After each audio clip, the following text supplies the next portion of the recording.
I'ma get it.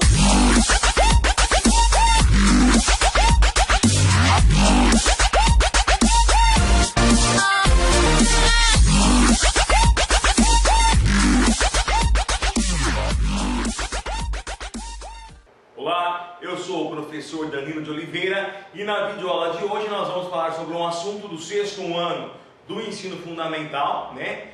Um assunto importante, um assunto já do finalzinho do conteúdo, né? Em algumas escolas é um assunto do início do 7º ano do ensino fundamental, tudo bem? O chamado feudalismo. Vou fazer uma videoaula bem rapidinha sobre esse conteúdo, tá? Lembrando que eu faço essas videoaulas para os meus alunos reverem o conteúdo, mas se for útil para você, bom proveito, tudo bem? Vou tentar ser bem breve na videoaula de hoje, ok? Esse é um assunto realmente bastante importante. Então, nós estudamos, né, ao longo do ano, em outras videoaulas, nós vimos principalmente a questão do fim do Império Romano. E quando o Império Romano ele entra em decadência, né, os povos bárbaros começam a invadir, a dominar o território que era do Império Romano, né? E ali, nesse território, vai começar a ser organizada uma nova estrutura social. As pessoas, né, por causa dessas invasões bárbaras, elas saem das cidades e buscam ir para o interior, fugindo dos povos bárbaros. E indo para o interior, essas pessoas vão buscar proteção dos grandes proprietários de terra. Nessa época aí, né, já existiam vários reinos, né, e esses reis eles costumavam a dividir as suas terras com outros nobres. Isso vai dar origem, né, à questão do feudalismo, ou seja, eu tinha um rei que dava a terra para um senhor feudal, e esse senhor feudal, dentro da sua terra, ele tinha uma grande autonomia para fazer aquilo que bem entendesse. E os camponeses que moravam nas terras do senhor feudal, eles tinham que, em troca dessas terras que recebiam para plantar, para sobreviver, tinham que ser fiéis ao seu senhor, tá? Esse sistema, que vai ficar mais forte a partir do século IX, vai ser chamado feudalismo. Mas eu tenho que lembrar também que a palavra feudo, né, o feudalismo, feudo, a palavra em si, feudo, não é necessariamente apenas a propriedade de terra do senhor feudal. A palavra feudo, ela significava qualquer tipo de benefício que uma pessoa recebesse. Então, por exemplo, um rei que desse uma joia, uma quantia em ouro para uma outra pessoa, dava um feudo, dava um benefício, né? Ou um rei apaixonado por uma donzela que desse um castelo para ela, dava um feudo, dava um benefício. Só que como nessa época a principal fonte de riqueza e símbolo de poder era a terra, acabou-se, né, criando a impressão de que feudo era apenas o quê? A propriedade de terra do senhor feudal. E isso não é verdade, é bom que eu lembre aqui, é sempre bom ser frisado esse elemento. Feudo era qualquer benefício, tudo bem? No nosso caso, durante a videoaula, quando eu falar de feudo, no entanto, entendam o feudo como a propriedade do senhor feudal, as terras do senhor feudal. Tudo bem? Vamos lá então, tá? Então, eu já falei para vocês, com a invasão dos povos bárbaros, né?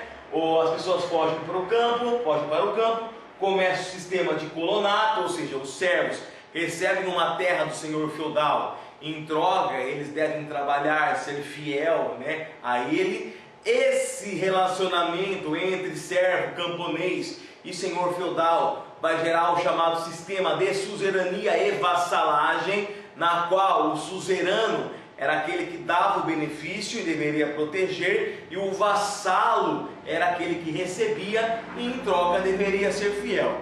Então, no contexto do feudalismo, o servo, o camponês, era o vassalo e o senhor feudal era o suzerano. Isso era a relação de suzerania e vassalagem. Da mesma forma, por exemplo, o senhor feudal, ele era vassalo daquela pessoa que era superior a ele, no caso, o rei. E o rei era o seu suzerano. Deu para entender? Então, esse sistema de suzerania e vassalagem é um sistema típico da Idade Média, típico do feudalismo, tá bom?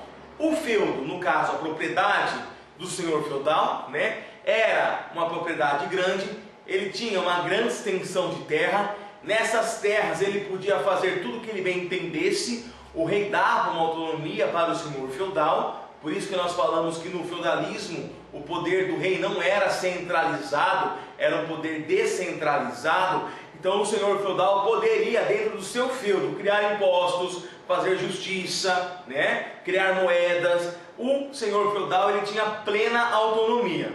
E as terras do senhor feudal costumavam a ser divididas em 3 partes. Então eu tinha, né, geralmente um manso senhorial, um manso servil e um manso comunal, né? Um manso é a terra. Então as terras que pertenciam ao senhor, lógico, geralmente eram as melhores. As terras que pertenciam aos camponeses, para poderem plantar, para sobreviver, para sua suficiência, por uma subsistência, né? O manso servil, que eram as terras dos servos, e eu tinha o manso comunal, que geralmente eram as florestas, os bosques, né? Que todos podiam utilizar. Então, o feudo, a terra do senhor feudal, era dividida nessas 3 partes. A sociedade, nessa época, era uma sociedade desigual, era uma sociedade estamental. Como assim, professor? Era uma sociedade que não possuía praticamente nenhuma mobilidade social, ou seja, quem nascia na elite, né? Quem nascia no topo, manteria-se no topo. Quem nascia servo, camponês, morreria camponês, e seus filhos seriam servos e camponeses, tá? Então não havia possibilidade de ascensão social. A sociedade costumava ser dividida em 3 classes principais. No alto eu tinha, né, os que oravam, o clero, os membros da igreja. Depois eu tinha os nobres, né, os que lutavam, a nobreza. Que eu tinha na nobreza quem? Os que guerreavam. Eu tinha o senhor feudal, eu tinha a família do senhor feudal. E na base da pirâmide social eu tinha, né, os camponeses e servos, que eram os que trabalhavam. Lógico que essa pirâmide social aqui, que por causa da pressa eu acabei pegando na internet, ela não está na proporção correta. Por quê? Dá a impressão que o clero e a nobreza eram a maioria da sociedade. Na verdade não. O clero era uma pequena parte, mais ou menos 2% da sociedade. A nobreza mais ou menos 3%, né? E a grande maioria sim era formado pelos servos, que eram os camponeses, que eram os artesãos, que eram os jornaleiros, que trabalhavam por jornadas, né? E assim por diante, tá bom? Então, sociedade desigual, tá? Em troca da terra, em troca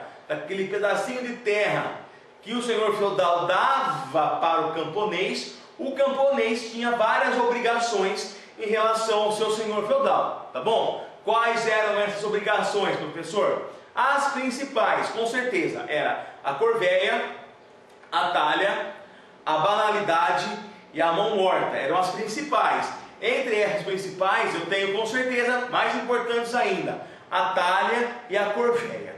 Talha era o que? Era a obrigação que o camponês tinha de dar parte da sua produção para o senhor feudal. Então, cuidadinho, além de ter que trabalhar nas terras do senhor feudal, tinha que dar parte daquilo que ele produzia para o seu senhor, tá? Corvéia era a obrigação de ir trabalhar nas terras do senhor feudal. Então imaginem só, né?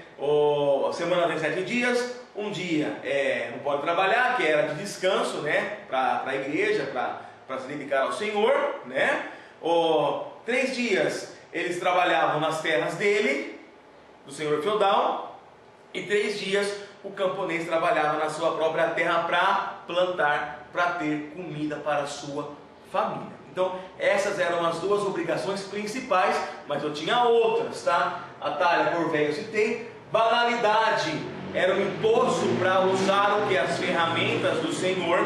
Por exemplo, o servo produziu trigo, né? Quer fazer farinha, mas não tem o equipamento para triturar o trigo. Quem que tem? O senhor feudal. Então ele vai lá, usa o equipamento do senhor, e em troca, aquilo que ele moeu, ele dá parte para o senhor feudal. Era como se fosse um aluguel das máquinas, tá? Banalidades. Captação era um imposto pago por pessoas da família, né?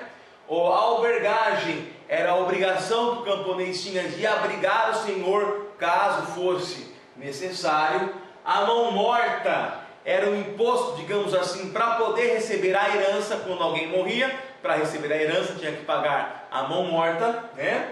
O dízimo era a 10ª parte que era dada para a igreja católica no caso, e o tostão de Pedro era a taxa para a capela local. Então percebam que a vida do camponês não era uma vida muito fácil. Ele já vivia em grande miséria, grande pobreza, plantava para sobreviver e ainda tinha que dividir tudo aquilo que ele produzia, o coitadinho, com outras pessoas. Tudo bem? A economia nessa época do feudalismo, na Idade Média, era uma economia baseada na agricultura, palavra-chave. Falei em feudalismo, falei em agricultura, né? Comércio, professor, existia? Existia, mas era muito fraco, principalmente nas cidades que estavam ainda existindo e que havia uma baixa densidade populacional, ok? A política, como eu falei, o poder era descentralizado, o rei dava autonomia para o senhor feudal poder governar nas suas terras,